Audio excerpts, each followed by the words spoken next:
నమస్తే, ఇవాల్టి వార్తలకి స్వాగతం. ఎండిపోయిన పంటలకు ఎకరానికి రూపాయలు 2,500 ఇవ్వాలి. తెలంగాణలో పంటలు ఎండిపోయాయంటే అది కాంగ్రెస్ ప్రభుత్వం చేతకండితనం. కారణం గోదావరి కృష్ణలో నీళ్లు ఉండి వాడుకోలేని తనం. కారణం రాష్ట్ర రైతాంగానికి కేసీఆర్ బీఆర్ఎస్ పార్టీ అండగా ఉంటుందని కేటీఆర్ తెలిపారు. ఎండల వల్ల పంట ఎండిందని ముఖ్యమంత్రి అంటాడు. బోర్ల కింద ఎండిపోతే మాకు బాధ్యత లేదని బాధ్యత రాహిత్యంతో ఇరిగేషన్ మంత్రి మాట్లాడతాడు.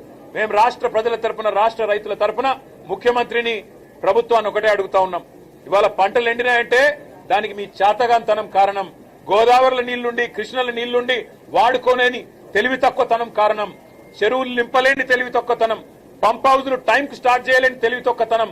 బరాజ్ ఏమన్నా చిన్న ప్రాబ్లం ఉంటే రిపేర్ చేసి నీళ్లు తీసుకోవాలనే సోయిలేని తనంతోనే ఈ ప్రభుత్వానికి ఇవాళ బాధ్యత మరిచింది. అందుకే మేము రాష్ట్ర ప్రజల తరపున అడుగుతా ఉన్నాం.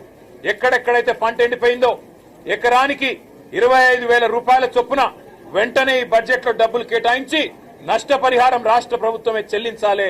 రాష్ట్రంలో లక్షలాది ఎకరాల్లో పంట ఏదైతే ఎండుతుందో దానికి ఖచ్చితంగా ఈ ప్రభుత్వం రైతులకు క్షమాపణ చెప్పాలి.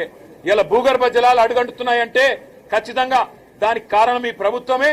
చెరువులు నింపకపోవడం, ఇష్టం వచ్చినట్టు చెక్ డ్యాములు నింపకపోవడం, ఇష్టం వచ్చినట్టు ఇసుక తోడుకోవడానికి, కేవలం ఇసుకతో దోపిడీ కాంగ్రెస్ నాయకుల జేబులు నింపడానికి మీరు చేసిన నిర్వాహకం అనే కారణం ఇవాళ గుర్తుపెట్టుకోవాలని కోరుతూ, రాష్ట్ర రైతాంగానికి కేసీఆర్ గారు ఉన్నారు, బీఆర్ఎస్ ఉన్నది.